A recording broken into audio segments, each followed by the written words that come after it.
ரொம்ப குழந்தைத்தனமாக தெரியுது வெளியில், அப்பட்டமாக தெரியுது. விஜய் என்ன பண்ணுறாரோ அதை ஜெகன்மோகன் என்ன பண்ணுறாரோ அதுதான் விஜய் பண்ணார்.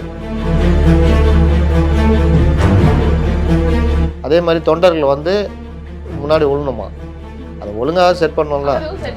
அவன் பார்த்தா அப்படி ஓடி வந்து அவனே விழுந்துடுறான். அப்போ இவர்கள்லாம் தானாக வந்த கூட்டம் அப்படின்ற மாதிரி இல்லை. தானாக வரவங்கெல்லாம் ஒரே டைப்பில் பனின் போட்டு வருவாங்களா? விஜய் என்ன பண்ணால் அதை பார்த்து இவர் பண்ணுறதுன்னா, அப்புறம் நீங்கள் என்ன பாரம்பரிய கட்சி? துண்டை தூக்கி போடுறாங்க, அது தூக்கி இவர் அப்படி பாக்கியராஜ் ஸ்டைலில் அப்படி மாட்டிக்கின்னு நடந்து வர்றாரு. அண்ணாமலையை பொறுத்த வரைக்கும் அண்ணாமலைக்கு இந்த கூட்டணி அமையிறது ஆரம்பத்தில் இஷ்டம் இல்லை. அதனால் அவர் ஏதாவது ஒரு உள்கலாட்டம் பண்ணிட்டு தான் இருப்பார். அவருக்கு இந்த கூட்டணி ஜெயிச்சுதானா அவருடைய தலைமை கேள்விக்கிறார். உங்கள் விருப்பத்திற்கேற்ப விதவிதமா சமைக்க OMD மசாலா இப்போதே ஆர்டர் செய்யுங்கள். 4ஆம் துணை நேயர்கள் அனைவருக்கும் வணக்கம். இன்று நம் நிகழ்ச்சியின் சிறப்பு விருந்தினர் ஊடகவியலாளர் முத்தலிப் அவர்கள் இணைந்துள்ளார். வணக்கம் சார். வணக்கம். திமுகவுடைய இளைஞரணி மாநாடு பிரம்மாண்டமா நடந்து முடிஞ்சு. திமுகவா அது? நான் அதை தாவேக்கா நினச்சிட்டேன். தாவேக்கா, ஆமா சார். தாவேக்கா வந்து காப்பி பேஸ்ட் பண்ணியிருக்கு திமுக அப்படின்ற மாதிரியான கருத்துக்கள்லாம் வந்துட்டு இருக்கு. அதை எப்படி பாக்குறீங்க? அதாவது இவர் சொல்கிறார்ல பவள விழா பாப்பான்னு, அப்போலாம் நான் சண்டை போட்டுருந்தேன். ஏன்னா 75 ஆண்டு கால கட்சி, பாரம்பரியமிக்க கட்சி, பல தலைவர்களை உருவாக்கிய கட்சி, அதுலேருந்து வந்து அதிமுக அதை விட அதிகமாக ஆட்சி செலுத்தின ஒரு பெரிய இயக்கம். நீதி கட்சி, திராவிடர் கழகம், 49 திமுகன்னு வந்த கட்சியை இந்த சினிமாக்காரன்ட்ட கொடுத்து பவள விழா பாப்பான்னு சில்லுண்டித்தனமாக எழுதிட்டு பேசிகிட்டு இருக்கிறீங்களே விஜய், இது என்ன நியாயம் அப்படின்னு சண்டை போட்டால், அதெல்லாம் நீ என்ன கேட்குற, விஜய் சொல்கிறதெல்லாம் கரெக்டு தான் அப்படின்ற மாதிரி இவர்களுடைய நடத்தை இருக்குது. நீங்கள் ஒவ்வொரு விஷயத்துலையும் இந்த நான் திரும்ப திரும்ப சொல்லிகிட்டு இருக்கிறேன், அந்த ஸ்ட்ராட்டஜி டீமை வச்சுக்கிட்டு ஊரில் போகிற வரவன்லாம் ஸ்ட்ராட்டஜி டீம்னு இழுத்து போட்டுக்கிறது. அப்போ ஸ்ட்ராட்டஜி டீமை வச்சுக்கிட்டு அவன் என்ன சொல்கிறானோ அதை செஞ்சுக்கிட்டு இருக்கிறது.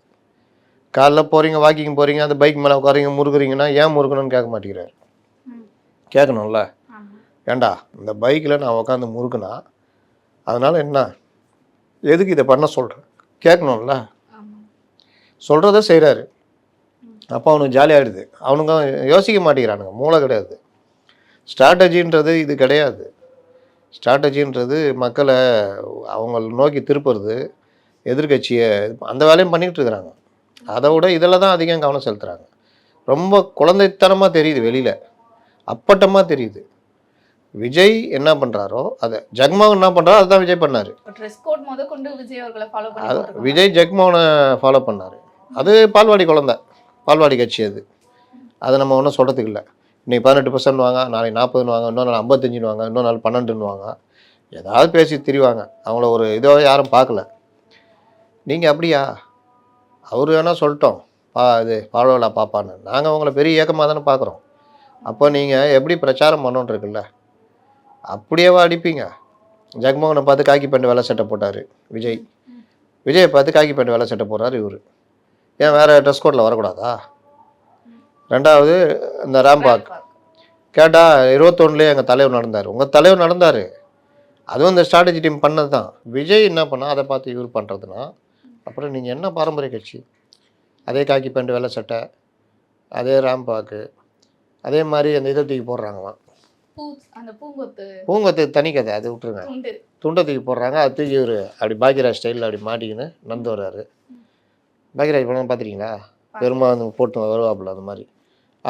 அதுக்கு பிறகு விஜய்க்கு வந்து இந்த தொண்டர்கள் வந்து வந்து விழுந்தாங்க, இவங்களெல்லாம் தூக்கி தூக்கி போட்டாங்க. அதே மாதிரி தொண்டர்கள் வந்து முன்னாடி விழணுமா, அதை ஒழுங்காக செட் பண்ணோம்ல. அவன் பார்த்தா அப்படி ஓடி வந்து அவனே விழுந்துடுறான். டேய் கதைப்படி நான் தாண்டா உன்னை தூக்கி போடணுன்னா, இருந்தா நானே விழுந்துடுறான். இவங்க வந்து கை கொடுக்க வரணும், அவன் பூங்கொத்தை தூக்கின்னு வந்துட்டான். இவர் பார்க்குறாரு, இந்த சீன் பிரகாரம் கை தானே கொடுக்கணும், இது நான் கையில் கொடுத்துட்டான் அப்படி தூக்கி போடுறாரு. அந்த ஆக்ஷன்லாம் பாருங்கள், அதே மாதிரி தான் இருக்கும். ஸ்கிரிப்டு வந்து சொதப்பிட்டாங்க. அப்போ இந்த மாதிரி அதே மாதிரி மாஸ்டர் படத்தில் ரைடு பண்ண பிறகு புஷியானது சொல்லி ஊர் பூரா இருக்கிற கூட்டத்தெல்லாம் கூட்டி வச்சு வேன் மேலே ஏறி செல்ஃபி எடுத்தார். அது ஃபேமஸ்ஸு செல்ஃபி பாப்பா. அப்போ இந்த செல்ஃபி எடுக்கிறது விஜய்க்கு ஒரு அவருடைய பாணி, அது அதை வந்து இவர் அண்ணா அவர் அதை பண்ணிட்டாரு, மப்ளரை போட்டு பாக்கியராஜ் ஸ்டைலில் வந்துட்டார், நீங்கள் வந்து செல்ஃபி எடுங்க அப்படின்னு. என்ன இது? இது இவ்வளவு அப்பட்டமா தெரியுது தாவைக்காவை தான் காப்பி பண்றோம்னு. அப்ப ஏன் சார் இவங்க வந்து சொல்லலையா இது வேணாம் விஜய் வந்து நம்ம ஃபாலோ பண்ணக்கூடாது அதை அப்படின்னு? பற்றி இவங்களுக்கு என்னைக்கு கவலை? ம். இவங்க தான் சொல்கிறேன்னு ஆக்ஷன் அப்படின்னா என்னப்பா பண்ணோம் அப்படி கேட்குற லெவல் தான். ம். அதான் சொல்கிறேன், நான் பைக் இருந்தால் பைக் மேலே நான் எதுக்காக உட்காரணும்? தொல்காப்பியர் பூங்காக்கு எதுக்கு பைக்கை கொண்டு வந்தீங்க? வாக்கிங் போகிற இடம் தானே, இங்கே எதுக்கு பைக் கொண்டு வந்தேன்? இந்த பைக்கில் நான் உட்காந்து ஒரு முதலமைச்சர் அதை முறுக்கி ஃபோட்டோ எடுத்து போட்டு அதில் என்ன சாதிக்க போகிறோம் ம், ம். கேட்டால் யங்ஸ்டர்ஸ் மத்தியில். அவர் இளமையை வெளிய கொண்டு வராரு. நீங்கள் ஒழுங்காக இன்றைக்கி தான் இளமை பார்த்தோமே டிஎன்பிஎஸ்சி இதில் நேற்று ம், ம், இவருடைய இளமையை வெளியே கொண்டு வந்தது. ம். சாதாரணமாக வருஷத்துக்கு 10 லட்சம் பேர் எழுதுறான் UPSC exam, civil service exam. இது வரைக்கும் எந்த பிரச்சனையும் இல்லை. இந்த டிஎன்பிஎஸ்சி கொண்டு வந்து இவர்கள் அந்த எக்ஸாமை ஒழுங்காக நடத்த தெரியாமல், எக்ஸாம்லாம் நடந்தால் பிறகு ரிசல்ட் வர்றதுக்கு 1 வருஷம் 2 வருஷம் ஆன கதைலாம் இருக்குது. ஆக மொத்தம் இப்ப விஜய் பார்த்து ஃபுல்லா காப்பி பண்றதுதான். சொன்ன மாதிரி டிவிகேக்கும் டிஎம்கேக்கும் தான் போட்டியா? போட்டி போட்டு மாநாடு நடத்திட்டு இருக்காங்க. காப்பி அடிக்கிறதுல போட்டி. ஏன்னா சொல்றாரு இன்னும் இந்த மாசத்துல இன்னும் 5 மாநாடு நாங்க நடத்துறோம். ஸ்ட்ராட்டஜி டீமு அவன் ஸ்ட்ராட்டஜி டீமா உன் ஸ்ட்ராட்டஜி டீமானு. டேய் 2 பேருமே ஒரே இடத்துல தான் வந்தவனுங்க, காப்பி அடிக்கிறீங்க அவ்வளோதான். அதை பார்த்து காப்பி அடிக்கிறது. ம். அதனால் விஜய் பார்த்து போட்டின்றது வேறு. போட்டின்றது மக்கள்கிட்ட மக்கள் பிரச்சனையை பேசுறது.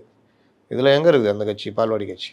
இதுல அதிமுகவையும் கடுமையா விமர்சனம் செஞ்சிருக்காரு சார் மு.க. ஸ்டாலின் அவர்கள். அதாவது முழுசா வந்து என்டிஏ பழனிசாமியா மாறிய எடப்பாடி அவர்களை பாருங்க அப்படின்ற மாதிரி. அது ஒரு ஸ்ட்ராட்டஜி அது.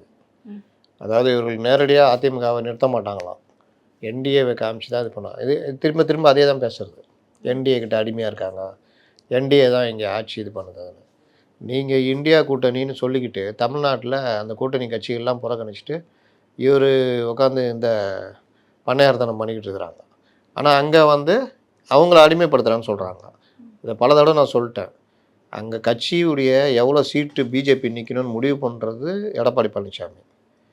இங்கே அடிமைத்தனம் பண்ணுறாங்கன்னு குற்றச்சாட்டு இவங்க வச்சுக்கிட்டே 60 சீட்டு நின்ன காங்கிரஸை 25 சீட்டு ஆக்கிட்டாங்க. 12 சீட்டு 15 சீட்டு நின்றவங்களாம் 6 சீட்டு. அப்போ யார் அடிமைத்தனம் பண்ணுறா? ஆனா இதையுமே சொல்றாரு, நானும் ரவுடி தான்ன்ற மாதிரி, நான் தான் இந்த கூட்டணிக்கு தலைமைன்னு எடப்பாடி அவர்கள் புலம்பிட்டு இருக்காரு. அப்படிலாம் எங்கேயும் புலம்பல. ஆ. அவரை மாதிரி புலம்பல. இவர்கள் அதை ஒரு கருத்தை உருவாக்குறாங்க திரும்ப திரும்ப. அப்போ உருவாக்கும் போது என்ன ஆகும்? எப்படியா நீ சொல்கிறேன்னு பதில் சொல்லுவாங்கள்ல, அதை வச்சுக்கிட்டு அவரே சொல்கிறாருன்னு சொல்கிறது. முதல்ல இந்த இதுக்குள்ளே போய் மாட்டிக்கூடாது. ரெண்டாவது இவர்கள் இதை சொல்லி இதில் தான் இவங்க கவனம் செலுத்திட்டு இருக்கிறாங்க. அதனால் இது எல்லாம் விட்டுருங்க, நடைமுறைன்னு வரோம்ல அப்போ தெரியும்ல என்னன்னு. நானும் ரவுடி தானன்றது, யார் ரவுடின்னு தெரியும், எல்லாம் தெரியும். இங்கே என்ன அடிச்சுக்கிட்டு இருக்கிறாங்க, இதெல்லாம் மறைக்கிறதுக்கு தான் அங்கே கை காமிச்சிட்டே இருக்குது. அங்கே பாருன்னு அங்கே எல்லாம் ஃபார்ம் பண்ணி எலெக்ஷனை நோக்கி நகர்ந்துக்கிட்டு இருக்கிறாங்க. இங்கே கூட்டணி தான் இருந்துச்சு, இவங்க கட்சி தான் கூட்டணி இருந்துச்சு. அந்த கூட்டணியவே மீண்டும் இறுதிப்படுத்த முடியல. உங்க கூட இருந்துக்கிட்ட தாவேகா கூட பேசிக்கிட்டு இருக்கிறாங்க. இன்னைய வரைக்கும் காங்கிரஸ் திமுக கூட்டணி இருக்கா இல்லையான்னு தெரில. அப்போ தாவேகா கூட பேசிக்கிட்டு இங்கே பேசிக்கிட்டு இப்படியே இது பண்ணி லாஸ்ட்டில் அவங்களோட வந்தாங்கன்னா அந்த கூட்டணி எப்படி ஜெல்லாகுமா? வெறுப்பாக தானே பார்ப்பான். அந்த இது தானே இப்போ வரைக்கும் நடக்குது. உள்ள பாமக கொண்டு வரேன்னு இவர் திருமாவளவன் வருத்தத்தில் இருக்கார். பாமக வந்தால் என்ன, நீங்கள் பேசிட்டு கூட ஒன்றா இருங்கன்ட்டு செல்வ பெருந்தகை சொல்கிறாரு. நீங்கள் யார் அதை பற்றி சொல்கிறதுக்கு? எங்கள் கட்சியை பற்றி நீங்கள் என்ன சொல்கிறதுன்னு திருமாவளவன் அங்கே பாயிறாரு. இப்படி தான் இவர்களுக்குள்ள சண்டை, ஒருத்தருக்கு ஒருத்தர் சண்டை போய்கிட்டு இருக்குது. இதில் இன்னும் தொகுதி இது எவ்வளோ எண்ணிக்கையை ஒதுக்கலை, அப்புறம் தொகுதி ஒதுக்கணும். இதெல்லாம் முடிஞ்சோன்னா உள்கட்சியில் யாராக இருக்குன்னு ஒரு சண்டை இருக்குது. இதெல்லாம் மறைக்கிறதுக்கு தான் அங்கே கை காமிச்சிட்டே இருக்கு. இதனை அடுத்து பார்த்தீங்கன்னா வெல்வோம் 200 அப்படின்றத வந்து அடித்து சொல்கிறாரு. நம்ம அந்த 200 வெல்றதுக்காக நம்ம வந்து போராடணும், நம்ம இளைஞர் அணி அதுக்கு தயாராக இருக்கணும் அப்படின்ற மாதிரி. கண்டிப்பாக அந்த 200 தொகுதிகளை அவர் வெல்வாங்களா சார் திமுக? ஏற்கனவே 200 சொல்லியிருந்தாங்க, நடுவு நிப்பாட்டாங்க. இப்போ மறுபடியும் ஆரம்பிச்சிருக்காங்க. முதல்ல வெல்வம் 200ல் யார் இருக்காங்கன்றதை பார்க்கணும்ல. இவங்க எவ்வளோ நிற்க போகிறாங்கன்றதுக்குல்ல. வெல்வம் 200னா அதுக்கேற்ற மாதிரி கூட்டணியை பலமாக கொண்டு போகணும். இப்போ வெல்வம் 200ல் காங்கிரஸுக்கு எவ்வளோ, விசிகாக்கு எவ்வளோ, மற்ற கட்சிக்கு எவ்வளோன்ற கேள்வி அவங்க மத்தியில் இருக்குது. பெரிய தகராறு ஓடிட்டு இருக்குது. இது எல்லாத்தையும் முடிச்சுட்டு கட்சிக்குள்ளே போனால் அங்கே என்ன பிரச்சனை அது தனியாக இருக்குது. வெல்வம் 200ல் உதயநிதி ஆட்களுக்கு எவ்வளோ, சீனியர் அமைச்சர் ஆட்கள் எவ்வளோ, பெண் டீமுக்கு எவ்வளோ, இந்த மாதிரி பல விஷயங்கள் இருக்குது. அப்போது இந்த மாதிரி விவகாரங்களில் இன்னும் முடிக்கவே இல்லை. இப்போ அந்த போனதுக்காக வெல்வம் 200 அப்படின்னு சும்மா ஏதோ பேசி வச்சுருக்காரு. இன்னொன்று அது இந்த இவங்க வர்ற கூட்டம் நீங்கள் இதெல்லாம் பார்த்தீங்கன்னா ஒரே டைப்பில் யூனிஃபார்மு, அந்த இது அந்த ஒயிட் இது கொடுக்கறது, அந்த gift பேக் கொடுக்குறது, இதெல்லாம் பார்த்தீங்கன்னா செலவு எங்கேயோ போகும். அப்போ இவர்கள்லாம் தானாக வந்த கூட்டம் அப்படின்ற மாதிரி இல்லை. தானாக வரவங்கெல்லாம் ஒரே டைப்பில் பனியன் போட்டு வருவாங்களா? எல்லாருக்கும் gift பேக். செட் பண்ணி கூப்பிட்டு வந்து ஆமாம், வேற என்ன வந்து உக்காந்துக்கிட்டு அவங்கள்ட்ட ஒரு 200 வெல்வோம். அதுனா நடைமுறை கட்சி தேர்தல் கூட்டணி முன்னாடி இருந்த அந்த கூட்டணி இருக்கா அப்படின்லாம் பார்த்தா பல விஷயங்கள்லாம் அவங்க மைனஸை நோக்கி போய்கிட்டு இருக்கிறாங்க. ஆன்டி இன்கம்பன்சி ஒரு பக்கம் போய்கிட்டு இருக்குது, விஜய் பிரிக்கிற வாக்குகள், இது எல்லாமே அவர்களுக்கு பிரச்சனையாக மாறிக்கிட்டு இருக்குது. இதெல்லாம் சரி கட்டி வர ஒரு பக்கம் அதிமுகல இப்ப அண்ணாமலை அவர்கள் வந்து அந்த தேர்தல் பொறுப்புல இருந்து விலகி இருக்காரு. இது எந்த அளவுக்கு பின்னடைவு ஏற்படுத்துமா சார் அவங்க என்டிஏ கூட்டணிக்குள்ள? இல்ல அது எப்படி சரி ஏன்னா கட்டி? அண்ணாமலை என்ன பெரிய இவர், அவர் ஒரு பிரச்சாரகர், அவ்வளோதான். அவர் என்ன பண்ண போகிறாரு? அவர் விலகுறாருன்னா அவர் அவங்க அப்பாவோட உடல்நிலை காரணம் காட்டி விலகுறேன்றாரு. ஆனால் அவர் நான் பிரச்சாரத்தில் கோயம்புத்தூரில் என்ன கொடுத்தாலும் நான் பண்ணுறேன்றாரு. அண்ணாமலையை பொறுத்த வரைக்கும் அண்ணாமலைக்கு இந்த கூட்டணி அமையிறது ஆரம்பத்துலேருந்து இஷ்டம் கிடையாது. அதனால் அவர் ஏதாவது ஒரு உள்கலாட்டம் பண்ணிட்டு தான் இருப்பார். அவர் விலகிறது உண்மையிலேயே நல்லது தான். ஆனா உண்மையிலே அப்பாவுக்கு உடல்நிலை சரியில்லை அப்படின்ற காரணத்தால தான் விலகுறாரா சார்? அது யாருக்கு பின்னணி தெரியும்? ஏதாச்சும் இருக்குமா? அவருக்கு பிரச்சனை. அவருக்கு இந்த கூட்டணி ஜெயிச்சுதானா அவருடைய தலைமைக்கு கேள்விக்குறி ஆகிடும்ல, நயனா நாகேந்திரன் பேர் ஆகிடும்ல. அந்த யோசனைலாம் அவரை வச்சு தான் கொஞ்ச நாளுக்கு நல்லவராக இருப்பார். ரொம்ப நாளைக்கெலாம் அவரால் நல்லவராக இருக்க முடியாது. இன்னொன்று அவர் எதிர்பார்க்காதெல்லாம் நடந்து போச்சு. டிடிவி தனியாக இருப்பார், இந்த கூட்டணி சரியாக அமையாது அப்படிலாம் எதிர்பார்த்தா டிடிவி கட்சிக்குள்ளே வந்துட்டார். டிடிவி பல விஷயங்கள் ரொம்ப மெர்ஜாகி போகிறாரு. இந்த கூட்டணி இன்னும் ஸ்ட்ராங் ஆகுது. இது இப்படியே போய் பிஜேபி ஒரு 20 சீட்டு ஜெயிக்குது வச்சுக்கோங்க, நயனாருக்கு தானே பெருமை. இது அண்ணாமலையில் ஏற்றுக்க முடியுமா? அண்ணாமலைகிட்ட இருக்கிற பலகீனமே, அண்ணாமலை திறமையானவர், நன்றாக பிரச்சனையை பேசக்கூடியவர், மக்கள்கிட்ட எப்படி பேசணுமோ அதை கொண்டு போய் சேர்த்துட்டாரு. ஆனால் அது எல்லாம் தனக்கு மட்டுமே இருக்கணும், கட்சி கூட இருக்கக்கூடாதுன்னு நினைக்கிறது எப்படி கரெக்டாக இருக்கும்? அதனால் அண்ணாமலைக்கு வந்து உண்மையிலே அவங்க அப்பாவுக்கு உடம்பு சரியில்லை, அதனால் பல பேர் அவங்க வீட்டில் பிரச்சனை அந்த மாதிரி விஷயங்கள்லாம் இருந்துட்டு கூட ஒர்க் பண்ணியிருக்காங்க. இவர் 6 தொகுதி என்னால் பண்ண முடியாதுன்னு சொல்கிறதுனா உண்மையாக கூட இருக்கலாம். ஆனால் தேர்தல் பிரச்சாரம் அதெல்லாம் நான் ஈடுபடுவேன்னு சொல்லியிருக்காரு. அதை நம்புவோம். ஏன் அதுக்கெல்லாம் போய் ஒரு அர்த்தம் கண்டுபிடிச்சிக்கிட்டு? அண்ணாமலை பாஜகவோட இணைந்து செயல்பட்டார்னா அவருடைய வளர்ச்சிக்கு நல்லது.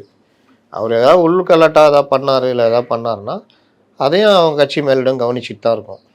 அது அண்ணாமலைக்கு தான் சிக்கல். ஆனா இதற்குள்ள வந்து இப்போ ஓபிஎஸும் என்டிஏ கூட்டணிக்குள்ள வர மாதிரியான ஒரு செய்திகள் வந்துட்டு இருக்கு சார். வந்துடுவார், அவர் எங்கே போவார்? அவங்க இந்த 17க்கு அப்புறம் சொல்கிறேன்னு இருக்காரு. அது முடிஞ்சோன்னா அவர் வாய்தா வாங்குவார். தேர்தல் இந்த கோர்ட்டில் வழக்கு இருக்குமே, அடுத்த வாய்தான்னு, அதுலாம் தேர்தல் முடியாமல் பார்த்துக்கிட்டா நல்லது. இவங்கெல்லாம் ஒன்றுமே கிடையாதுங்க. அப்படியே வந்தாலும் எவ்வளோ சீட்டு கொடுப்பாங்க? 30? இல்ல 2 இல்லை 3. இதுக்கு என்ன இவ்வளோ பில்டப் பிரச்சனை? தொடர்ந்து பல நிகழ்வுகளை பற்றி பேசுவோம்.